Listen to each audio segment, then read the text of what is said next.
दिव्या की हथेली जुड़ी हुई है। दिव्या पैर हिला रही है।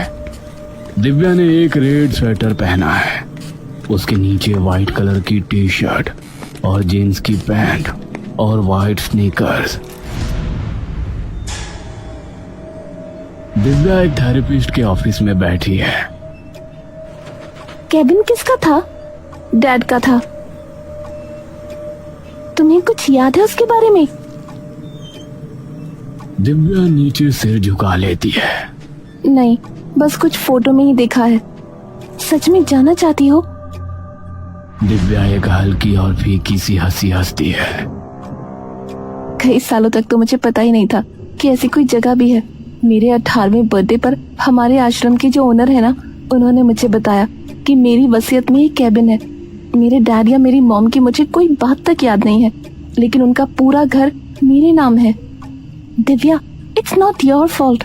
तुम बस 3 साल की थी जब आखिरी बार तुमने उन्हें देखा था। दिव्या चुपचाप नीचे देखती है। अभी क्या फील कर रही हो, बता सकती हो?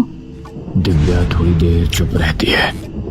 मुझे भी नहीं पता, बस कुछ सवाल है जो रोज मन में चीखों की तरह गूंजते रहते हैं।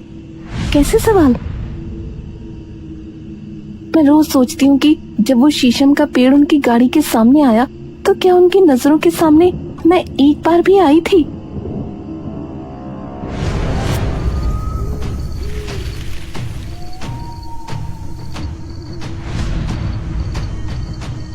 एक बेड जिस पर बड़ा सा बैग पड़ा है, उस पर एक हाथ आता है और उस बैग को उठा लेता है। दिव्या अपना बस्ता टांग कर नीचे चल देती है।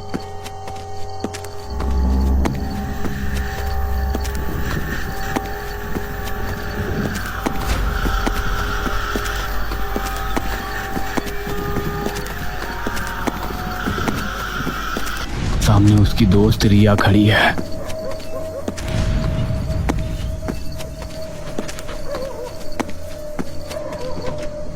चले? चलो, तुम्हारा ही इंतजार था। आश्रम के बाहर एक काले रंग की गाड़ी खड़ी होती है।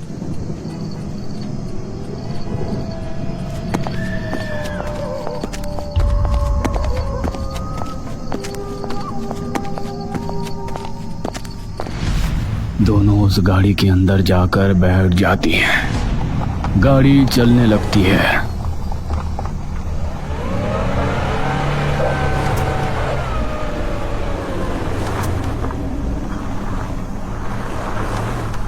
दिव्या अपने बैग से एक तस्वीर निकालती है और चुपचाप उसे देखती रहती है। क्या हुआ? दिव्या चुपचाप उस तस्वीर को देखती रहती है। दिव्या एक बनावटी मुस्कान के साथ रिया की ओर देखती है। कुछ नहीं। दिव्या अपनी नजरें दूसरी ओर कर लेती है, जहां एक पेड़ पंक्ति बनाकर रेल के डिब्बों की तरह दिव्या की आंखों के सामने से गुजर रहे थे।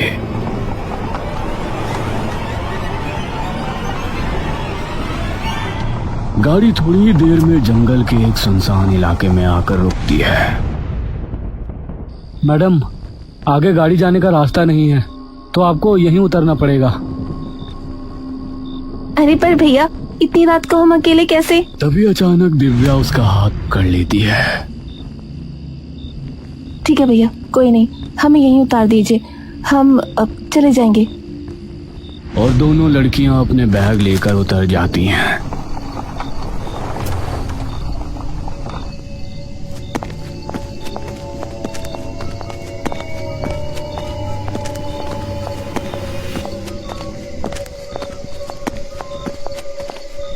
यार, वो अंदर तक छोड़ देता। अरे अंदर और सुनसान रास्ता है, हमें तो छोड़ देता। बाद में बेचारा खुद अकेला जाता और बीच में कुछ दिक्कत वगैरह हो जाती तो बता कहाँ जाता। ठीक है ठीक है। जंगल का रास्ता एकदम सुनसान होता है। हर पेड़, हर पत्ता मानो उन दोनों को चुपके से देख रहा हो। तुझे पता भी है, वसीयत में सिर्फ नाम लिखकर नहीं देते, जगह की सारी इन्फो भी होती है।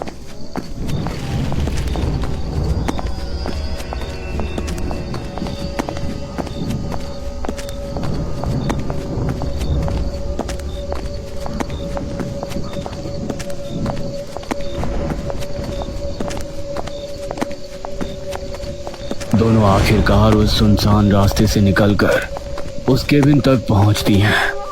केबिन के साइड में एक छोटी सी नदी बह रही होती है। केबिन बाहर से काफी धूल भरा होता है और पूरा लकड़ी का बना होता है, जो कि बाहर से हल्का गल चुका है और सफेद पड़ चुका है। इसकी चाबी है तेरे पास?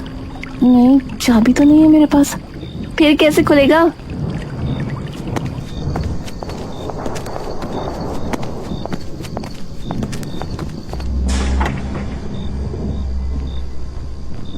अरे दरवाजा तो खुला हुआ है।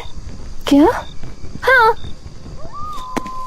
रिया अंदर चली जाती है, लेकिन तभी दिव्या को अपने पीछे कुछ पौधे हिलने की आवाज आती है, जैसे कोई वहां से भाग के गया हो।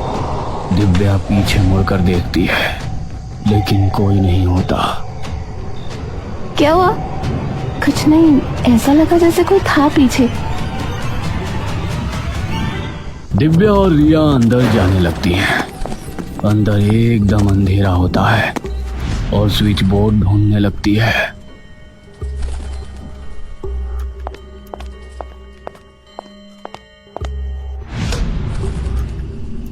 यार यहाँ कैसे रुकेंगे? पूरी जगह में तो गंद मचा पड़ा है। क्या कोई केयरटेकर भी नहीं था यहाँ का? इतनी अंदर कौन सा केयरटेकर आता होगा? अब इसे कैसे साफ करेंगे? देखते हैं। तू ऊपर देख, क्या मैं नीचे देखती हूँ। रिया अपने बैग से एक न्यूज़पेपर निकालती है और उस पर अपना बैग रख देती है। ठीक है, ऊपर जाके देखती हूँ। रिया ऊपर चली जाती है।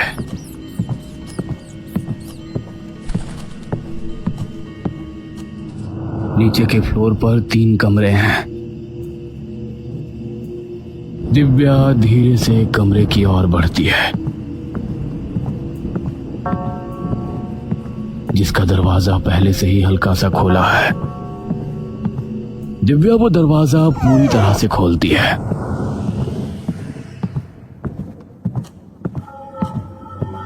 और टॉर्च जलाकर वहां का स्विच बोर्ड ढूंढती है और लाइट जलाती है।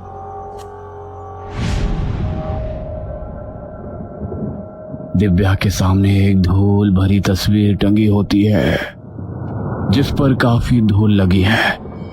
उसके माता पिता की फैमिली फोटो, जिसमें उन्होंने एक बेबी को गोद में ले रखा है। दिव्या की सांसें एकदम से मानो फीकी पड़ जाती हैं।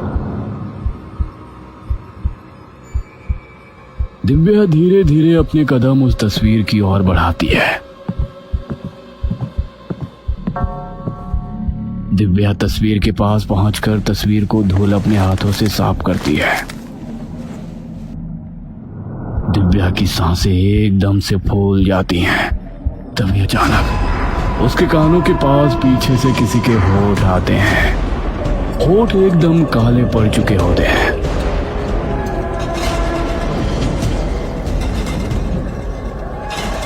और वो साइड की ओर गिर जाती है, मानो किसी ने उसे पूरी ताकत से धकेल दिया हो। दिव्या की सांसें तेज, बहुत तेज हो चुकी होती हैं। दिव्या झिझक कर इधर उधर देखने लगती है। तभी रिया वहां आती है और जैसे ही वो दिव्या को जमीन पर गिरा हुआ देखती है, वो दौड़कर उसे उठाने आती है। क्या हुआ? दिव्या का पूरा बदन कांप रहा होता है। दिव्या तेजी से सांसें लेने लगती है। रिया नीचे झुककर दिव्या की पीठ सहलाने लगती है। क्या हुआ दीवू? कुछ बोल तो सही। कुछ नहीं, वो बस अचानक से चक्कर आ गए और मैं गिर पड़ी, शायद धूल की वजह से। चल ठीक है, खड़ी हो जा। रिया दिव्या को उठाती है। अभी कोई भी कमरा थोड़ा बहुत साफ कर लेते हैं और आज रात वहीं लेट जाते हैं, बाकी कल उठकर देखते हैं।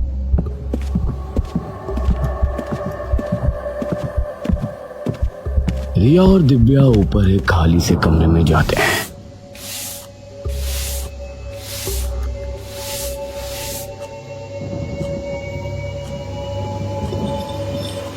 और कमरे की सफाई करके वहीं लेट जाते हैं।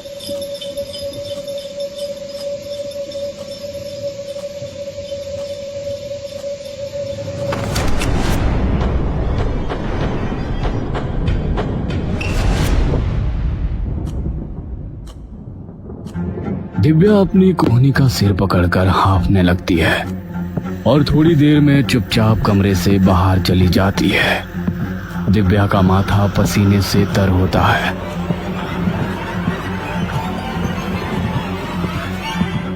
वो कुछ देर के लिए नीचे चली जाती है।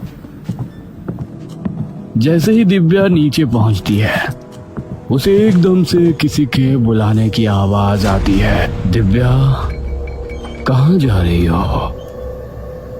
दिव्या बेबी, इधर आओ मम्मा के पास।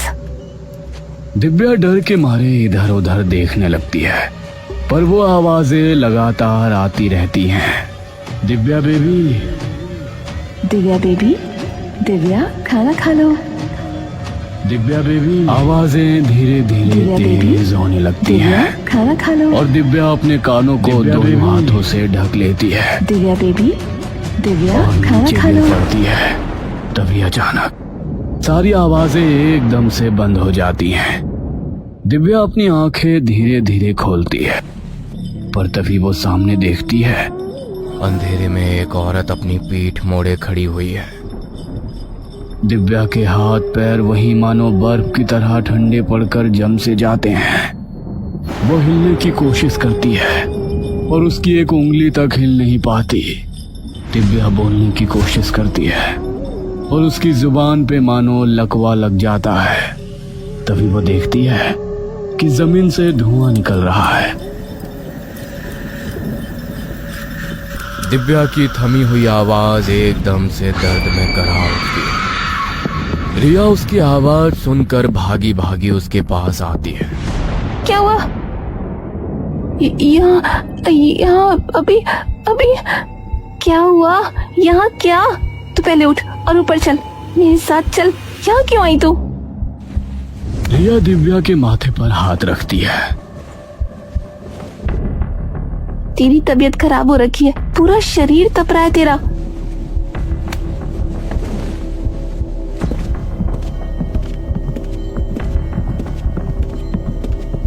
रिया दिव्या को ऊपर ले जाती है। क्या हुआ था? दिव्या थोड़ा शांत होती है। एकदम से ऐसा लगा जैसे पूरी जमीन चल रही हो, पूरी की पूरी। रिया की मन की चिंता अब साफ उसके चेहरे पर दिखने लगी थी।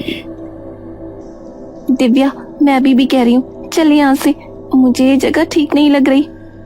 ये घर है मेरा रिया, कैसे छोड़ दूं इसे? तो एक बात बता, ऐसी जगह किसका घर होता है जंगल में, इतनी सुनसान जगह पर?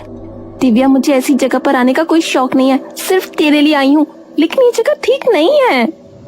रोज रोज हर दिन मेरे मन में बचपन से सिर्फ एक ही सवाल चलता रहता है, मेरे मम्मी पापा कैसे थे, मेरा घर कैसा था, मैं कैसी थी? यहाँ आना मैं भी नहीं चाहती थी, पर मुझे मेरे सवालों का जवाब ढूंढने का हक है। तो सोचा अभी, कल बात करेंगे। रिया और दिव्या अपने अपने मन के तूफान समेटकर चुपचाप बिस्तर पर लेट जाती है।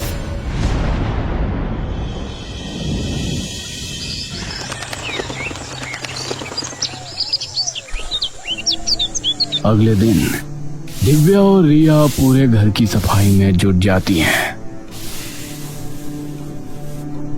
दिव्या, दिव्या, दिव्या उसके पास आती है। ये अलमारी में कई चीजें रखी हैं, देख तो सही एक बार।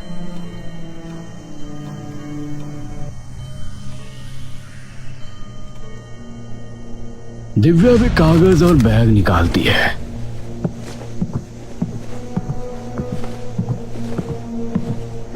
दोनों एक एक करके बेड पर बैठकर तस्वीरें देखने लगती हैं। कुछ तस्वीरों में दिव्या के मम्मी पापा है और कुछ में दिव्या थोड़ी बहुत दिखाई देती है। ये तू है? तेरी सिर्फ अब तक मैंने बेबी वाली फोटो ही देखी थी, इसमें कितने साल की होगी तू? पता नहीं, थी तो तू बहुत क्यूट। दिव्या मुस्कुरा देती है। दिव्या अपने पापा का ऑफिस बैग खोलती है। उसमें कई कागज और एक बैंक की पुरानी पासबुक रखी होती है। बैंक की पासबुक देख खोल के, हो सकता है उनके बैंक अकाउंट में अब भी कुछ पैसे पड़े हो। वो पैसे तो तकनीकी रूप से तेरे ही हैं। सीए का दिमाग हर जगह पैसे के चक्कर में ही चलता है। ले, तू ही देख ले क्या है क्या नहीं है। दिव्या सारे कागज देखने लगती है और रिया पासबुक पलटती रहती है। तभी दिव्या देखती है कि बैग के नीचे का कपड़ा फटा हुआ है। वहां एक और कागज छिपा है। दिव्या उसे निकालती है। ये क्या है? क्या हुआ? इस अकाउंट से हर महीने तेरे पापा के अकाउंट में पैसे ट्रांसफर हो रहे हैं। गाड़ी वगैरह की किस्त होगी, पर वही अकाउंट होता ना। 3 सालों से हर महीने पैसे जा रहे हैं, लेकिन आखिरी कुछ महीनों में अकाउंट नंबर बदल गया और अमाउंट भी बढ़ गया। पहले 20,000 जाते थे, अब 30,000। दिव्या उलझी हुई है। पता नहीं यार। दिव्या वो कागज पढ़ने लगती है। साहिल, सुमन बोल रही हूँ। माफ करना, तुम्हें खत भेजना पड़ा, लेकिन मेरे पास और कोई रास्ता नहीं था। चित्रा के खर्चे अब धीरे धीरे बढ़ रहे हैं और कुछ महीनों में उसे स्कूल भी भेजना है। मेरी सैलरी खाने और किराए में खत्म हो जाती है, तो अगली बार से थोड़े पैसे ज्यादा भेजना, वरना मजबूरी में मुझे तुम्हारे पास आना पड़ेगा। ये मत समझना कि मैं तुम्हें डरा रही हूँ।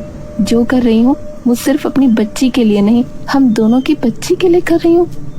भले ही पिछले 3 सालों में तुमने आकर अपनी इस बेटी की शक्ल भी नहीं देखी, लेकिन चित्रा उतनी ही तुम्हारी बेटी है जितनी दिव्या। नीचे एक नया अकाउंट नंबर लिखा है, अगली बार से उसमें पैसे भेजना। हो सके तो एक बार अपनी बेटी की शक्ल देख जाना। सुमन। रिया, वो अकाउंट नंबर बताना जिस पर आखिरी के कुछ महीनों में पैसे गए हैं। क्या हुआ? क्या लिखा है इसमें?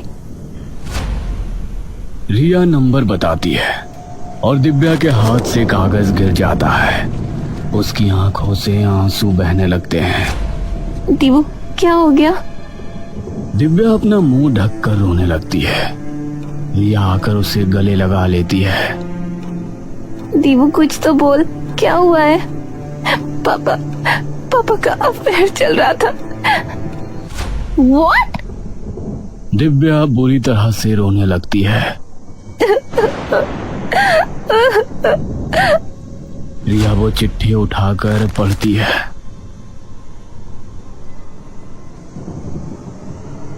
उनकी एक बेटी भी थी? हाँ, पता नहीं वो कहाँ है, होंगी या नहीं। तो अभी रेस्ट कर, बाद में देखेंगे ये सब। हम यहाँ से जा रहे हैं अभी के अभी। तो ठीक कह रही थी, यहाँ रुकने का कोई फायदा नहीं है।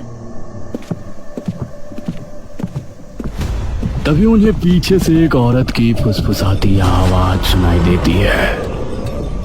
अब तुम कहीं नहीं जाओगे। दोनों डर से शून्य पड़ जाती हैं। एक औरत जिसके बाल उसके चेहरे पर झूल रहे हैं धीरे धीरे उनकी ओर बढ़ती है। कहीं नहीं जाने दूंगी। उनके कानों के पास होठ लाकर, तुझे बुलाया था। दिव्या और रिया को एहसास होता है कि उनके पीछे बेड पर कोई बैठा है। रिया दिव्या की ओर हाथ बढ़ाकर उसे खींचती है और दोनों वहां से भागने लगती है। दिव्या एक साइड के दरवाजे की ओर दौड़ती है, लेकिन वो बंद होता है। तभी वो औरत तेजी से उनके पीछे आती है। कहा था ना नहीं जाना। जाना चाहती हो तुम तो जाओ। वो दोनों को जोर से धक्का देती है।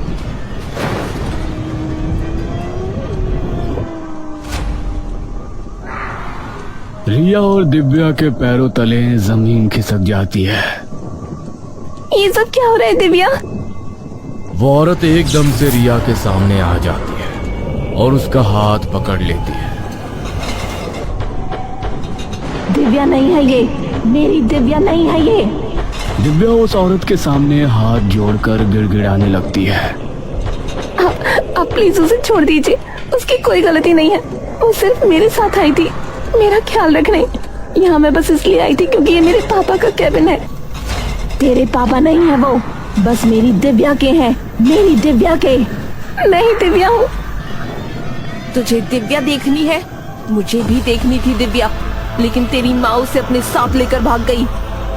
क्या? हाँ, तेरी माँ उसे अपने साथ ले गई। आप प्लीज छोड़ दीजिए उसे।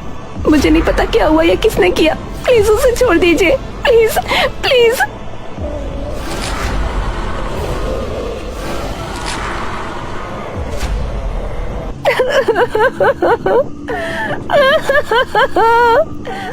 रिया, रिया, क्यों किया ये? बताओ क्यों किया? इसकी क्या गलती थी? अगर दिक्कत मुझसे है तो मुझे मारती। इसकी क्या गलती थी? जानना चाहती है क्यों किया? पता है, तुम्हारी माँ ने।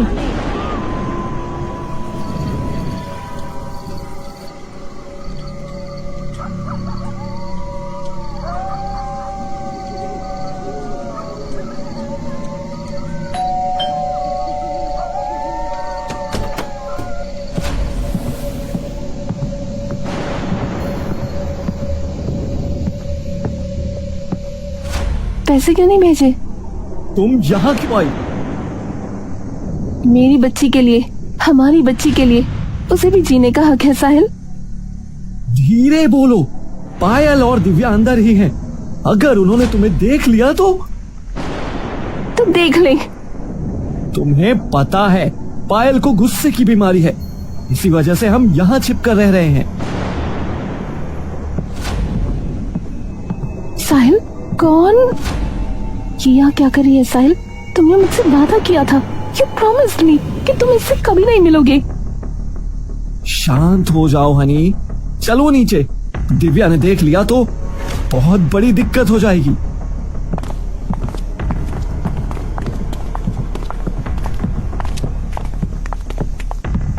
अब एक शब्द भी मत बोलना तुम, सिर्फ मैं बोलूंगी।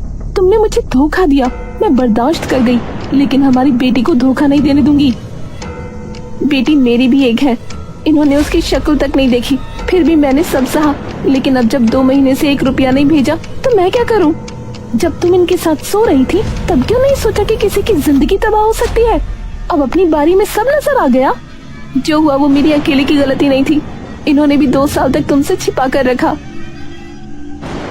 1 पैसा नहीं मिलेगा, इनकी सिर्फ एक बेटी है, दिव्या। चित्रा भी इनकी बेटी है और एक बाप का फर्ज इन्हें निभाना पड़ेगा। पायल सुमन के पास आती है।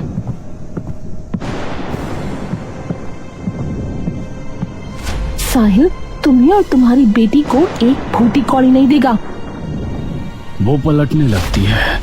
तभी सुमन अपने हैंडबैग में हाथ डाल देती है। सुमन, ये क्या कर रही हो? पायल घूमती है, कर गुस्से से कुलबुला उठती है। पैसे दो वरना। मुझे धमकी देती है तू?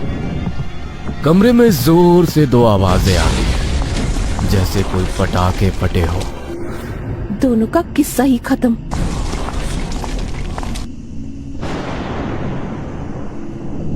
दिव्या की आंखों से लगातार आंसू बह रहे हैं।